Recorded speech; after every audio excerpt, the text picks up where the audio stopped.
அன்பு சொந்தங்களே வணக்கம். இன்றைய தினம் 11/7/2026. இன்றைய செய்தி என்னன்னா, முதல்ல காங்கிரஸ் கட்சி இந்தியாவுடைய சுதந்திரத்தில் மக்களுக்கான ஒரு அரசியல் கட்சி. இந்த தேர்தலில் மீண்டும் எல்லாம் முடிந்தாயிற்று. பண்பாளர்கள் கல்வியாளர்கள் மீண்டும் ஒரு விஷயத்தை திரும்ப திரும்ப பேசுவது தவறு. அதுவும் தமிழகத்தினுடைய கல்வி மந்திரியாக இருக்கக்கூடிய நபர் இந்த மாதிரி பேசுவது தவறு. நடந்து முடிந்த தேர்தலை குறித்தோ அந்த மனிதனை அன்னைக்கு சட்டமன்ற தேர்தல் அந்த தொகுதியில் ஆள் இருக்கும், அதையும் தாண்டி காங்கிரஸ் கட்சி இவர் ஒரு பண்பாளர்னு சொல்லி தான் அந்த இடத்துல கொண்டு நிறுத்தினது. இதுக்கு முன்ன நடந்த தேர்தலில் ஊதாரிகள் இந்த மாதிரி தேர்தல் டிவிகேயோட கூட்டணி வச்சிருந்தால் 70 விழுக்காடு வெற்றி பெற்றிருப்போம், மந்திரிகள் கிட்ட இருக்கோம். இப்போ இதெல்லாம் ஒரு பண்பாளர் கல்வியாளர் சொல்வது முழுக்க தவறானது. ஏன்னா அதனால தான் இப்போ ப. சிதம்பரத்தினுடைய மகன் இந்த மாதிரி பதில் எல்லாம் பேசியாங்க. நடந்து முடிந்தது. நீங்கள் சுயமாக சிந்திக்கணும். டிவிகேன்னு உள்ள ஒரு கட்சி, அது எதிர்பாராத உலக வரலாற்றிலே எதிர்பாராத அளவுக்கு தமிழகத்தில் மக்கள் நடந்த இதுக்கு முன்ன நடந்த அந்த ஒரு ஆட்சி பொதுவாக வந்துட்டு இருந்தது. எல்லோரும் ஆதரித்தார்கள். அது ஒரு புதிய மாற்றம் இளைஞர்கள்ட்ட இளைய சமூகத்துக்கிட்ட வந்திருக்கு. அது சினிமா துறையிலிருந்து வந்திருக்குது, வரவேற்புக்குரியது. அது யாருமே எதிர்பார்க்காதது. ஏதோ 2-3 பேர் நீங்கள் டிவிக்கோட கூட்டணி வைக்கணும்னு சொன்னீங்க, யதார்த்தமாக இருக்கலாம். ஆனால் இது கண்டனத்துக்குரியது. ஒரு பயணத்தில் நம்ம உறுதியாக இருந்தோம். திமுகவோட கூட்டணியில் இருந்ததில் எந்த தவறும் இல்லை. நடந்து முடிஞ்சாச்சு. முடிந்து அவங்க ஆற்றில் விழுந்த போன நேரத்தில் கையை கொடுத்து தூக்கி விட்டு ஆட்சி நடந்து கொண்டே இருக்குது. உண்மையான ஒரு பண்பாளர்னு சொன்னால் கல்வி அமைச்சர்னா இப்படி பேசி இருக்கவே மாட்டீங்க. நான் காங்கிரஸ் கட்சியினுடைய விவசாய அணியினுடைய மாவட்ட தலைவராக இருந்து பேசிக்கொண்டு இருக்கின்றேன். இன்னைக்கு மாற்றம் நடந்தாச்சு.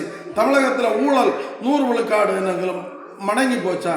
அதிகாரிகள் அந்த மாதிரி தான் இருந்துட்டு இருக்காங்க. நம்ம ஒன் சைடு இருந்து கத்திட்டே இருந்தா காமராஜருடைய ஆட்சி இங்கே நடந்துட்டு இருக்கா, தமிழகத்தில் நடந்துட்டு இருக்கா? அப்படி ஒன்றும் கிடையாது. நமக்கு அதிகமான பங்கு கிடைக்கல, அதனால சத்தம் போடுறோம். அதை நினைத்து வருத்தப்படாங்க. காங்கிரஸ் கட்சிக்குள்ளே குழப்பத்தை ஏற்படுத்தாங்க. எனவே இந்த மாதிரி எல்லாம் நடந்திருந்தா இப்படி இருந்திருக்கும்னு யூகிக்காங்க. டிவிகேக்கு அஸ்திபாரம் தன்னிச்சையாக ஒரு தனி மனிதனாக நின்று ஒரு நிலையான ஆட்சியை என்னால் கொடுக்க முடியும்னு அவங்க தெளிவுபடுத்தி இருக்காங்க. அதுக்காக தமிழக மக்களுக்கு என்னை பொறுத்த மட்டும் வரவேற்பை கொள்கின்ற கல்வியாளர்களும் ஆதரித்து கொள்வார்கள். உங்களுக்கு உள்கட்சி சண்டைக்காக அது இன்னும் பேசிட்டு இருப்பது அர்த்தமற்றது.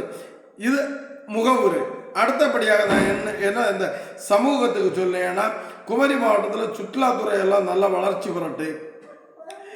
கிராமமாக காவல்துறையானாலும் சரி, கிராமங்கள் ஒரு சட்டம் ஒழுங்கை பாதுகாத்து கொள்வதற்காக பெற்றோர்களானாலும் சரி, அரசானாலும் சரி, இன்னைக்கு சின்ன பிள்ளைகள் நீங்கள் 10 வயது பிள்ளையானாலும் சரி, 15 வயது பெண் பிள்ளையானாலும் சரி, ரொம்ப நீங்கள் உண்மையான தாய் தகப்பன்னா ரொம்ப கவனம். ஏன்னா கடல் மூட்டில் இன்னைக்கு ஒரு சம்பவம் பத்திரிகையில் வந்தது. 4 பையன்மாரு ஒரு பெண் பிள்ளை தெருவிலே கிடக்குது. புதிய ஆட்சியை உடனே குற்றம் சொல்லியும். இது யாருக்கு குற்றம்? பெற்றோருடைய குற்றம். 100 விழுக்காடு பெற்றோர் கவனம் இல்லாமல் இருக்காங்க. ரொம்ப விழிப்புணர்வோடு இருக்க. பெண் குழந்தைன்னு சொன்னால் அது குழந்தையானாலும் சரி, 10 வயது பிள்ளையானாலும் சரி. நான் சமீபத்தில் 9ஆம் தேதி சாயந்தரம் 7:30 மணிக்கு குலசேகரம் காவல் நிலையத்துக்கு பக்கத்தில் இருக்க காவஸ்தலம் முஸ்லீம் பள்ளிக்கு பக்கத்தில் இருக்க பஸ் ஸ்டாண்ட்லேருந்து ஒரு 14 வயது பிள்ளை 13 வயது பிள்ளைய காவல்துறை பெண் காவலர்கள் பிடிச்சு இழுத்துட்டு போகிறாங்க.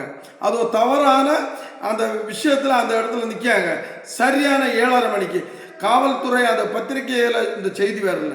நான் என்னுடைய நேரடியாக பப்ளிக் பார்த்த ஒரு செய்தி ஆனால் அதை மூடி மறைத்தார்களா என்னன்னு தெரியாது. அது சரி, ஒரு மானஸ்தீகமாக பாதுகாப்பதில் எந்த தவறும் இல்லை. எனவே காவல்துறையோ முதலமைச்சரையோ யாரையும் குற்றம் சொல்லாங்க. பெற்றோர்கள் தெளிவாயிருங்க, உங்களுடைய பிள்ளைகளை பாதுகாத்துக் கொள்ளுங்க. இது எபனேசருடைய நியாயமான கருத்தாக நான் கருதுகின்றேன். அடுத்தபடியாக தமிழக அரசுக்கு 2 கோரிக்கையை வைக்க. தனியார் காடு சூழியல் இது வனத்தில் கேட்கல, பட்டா நிலத்தில் இருக்கக்கூடிய பட்டா நிலங்களில் பல்வேறு பிரச்சனைகள் இருக்குது. குளத்துல தண்ணியை நீர் தேக்குவதற்காக அதில் சகதியை எடுத்து மாற்றணும்னா நீங்கள் சூழியல் சர்டிஃபிகேட்டு மாவட்ட ஆட்சியாளர்கிட்ட வாங்கணும்னு சொல்லுதீங்கன்னா வெட்கமாக இருக்குது. தண்ணியை பிடிச்சு நிறுத்தினாதான் விவசாயிகளுக்கு அந்த நான் விவசாயி, என்னுடைய வாழைக்கான சரி ஒரு 1000 ஏக்கர் நிலத்திற்கு தண்ணி கிடைக்கும். ஆனால் அங்கே சூழியல் இருக்குன்னு சொல்லி ஒரு தடையை விதிக்குது அரசு அதிகாரிகள். வருத்தப்படுகின்றேன். அடுத்தபடியாக என்ன சொல்லினா, கூட்டுறவுத்துறை கடன் கன்னியாகுமரி மாவட்டத்தில் மட்டும்தான் இங்கே 1 லட்சம் ரூபாய் வரை உள்ளது தள்ளுபடி செய்யலை. இங்கே இருக்கக்கூடிய சாதாரண மக்கள் இவங்களுக்கு டிவிக்கு அரசு, விஜயனுடைய அரசு மறுபரிசீலனை செய்யுங்க. விவசாய கடன் முழுக்க முழுக்க தள்ளுபடி செய்யுங்க. அது அந்த மக்களுக்கு பயனுள்ளதாக இருக்கும். ஒரு நல்ல ஆட்சி, நல்ல அரசாக இருக்குதுங்க. நல்ல அந்த பொறுப்பாளர்கள் நல்ல முயற்சி எடுக்குதுங்க. ஆனால் அதிகாரிகள் எந்த அளவு உங்களுக்கு ஒத்துழைப்பு தருகின்றார்கள் என்று தெரியலை.